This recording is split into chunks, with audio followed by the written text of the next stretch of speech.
socialement, politiquement. Le sujet est à tout point de vue éminemment inflammable, ce qui n'a pas empêché la ministre des Comptes publics, Amélie de Montchalin, d'allumer avec un brin de témérité la mèche dans un entretien publié dans l'édition dominicale du Parisien.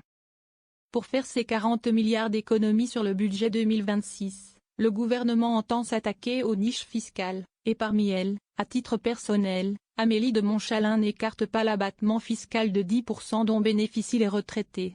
Ballon d'essai ou vraie proposition? Concrètement, quand un retraité déclare ses revenus de l'année, un abattement de 10% est automatiquement appliqué plafonné à un peu plus de 4 300 €.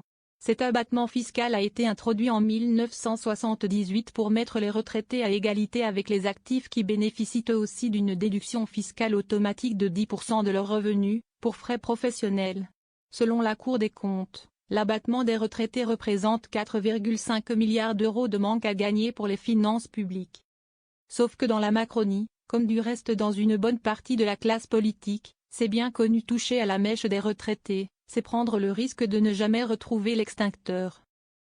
Menace venue de la gauche et des syndicats. Et de fait, dès ce lundi matin, dans une combustion quasi spontanée, le RNA, à l'évocation de la fin de cet abattement, remis sur la table, la menace d'une censure du gouvernement.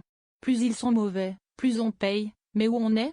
S'est faussement interrogé le député RN Laurent Jacobelli dans la matinale de TF1, confirmant comme c'est régulièrement le cas du parti le péniste que le sort des retraités est une véritable ligne rouge. De l'autre côté de l'échiquier, l'insoumis Éric Coquerel a accusé l'exécutif, sur BFM TV, de cibler les retraités plutôt que les riches.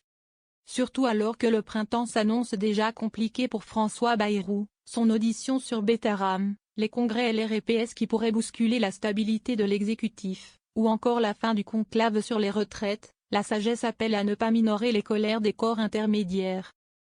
Or les syndicats sont à la quasi-unanimité contre cette mesure. En mars dernier, déjà, pas moins de 7 organisations de travailleurs s'étaient fermement opposées à ce qui était à l'époque une piste proposée par le MEDEF.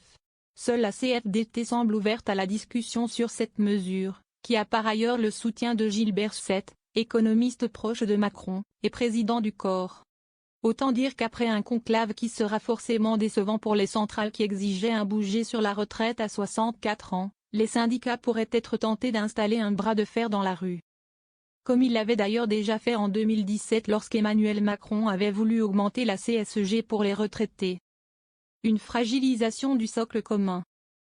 Puis, toucher aux revenus des retraités, c'est aussi prendre le risque de fragiliser une alliance gouvernementale qui a tendance à marcher de guingois, comme l'ont déjà montré les questions autour de la fin de vie ou des listes paritaires pour les communes de moins de 1000 habitants.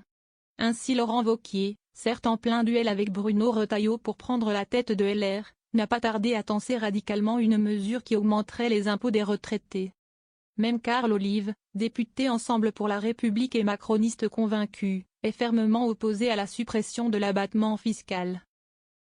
Cette mesure serait profondément injuste envers des femmes et des hommes qui ont travaillé toute leur vie, cotisé sans faillir, et qui méritent aujourd'hui respect et considération, a-t-il tensé sur X. La ministre du Travail, Astrid Panoyan-Bouvet, sait d'expérience à quel point les retraités sont un sujet qui crispe en Macronie, tant ils sont une population qui représente un filon électoral déterminant. En suggérant à l'automne dernier de les faire contribuer un peu plus, elle avait déclenché un tollé, y compris au sein de son camp. Une inflammation telle qu'elle avait poussé Matignon à temporiser immédiatement. À trop vouloir affûter la trancheuse du budget 2026, attention à ne pas trop aiguiser les appétits des uns et des autres.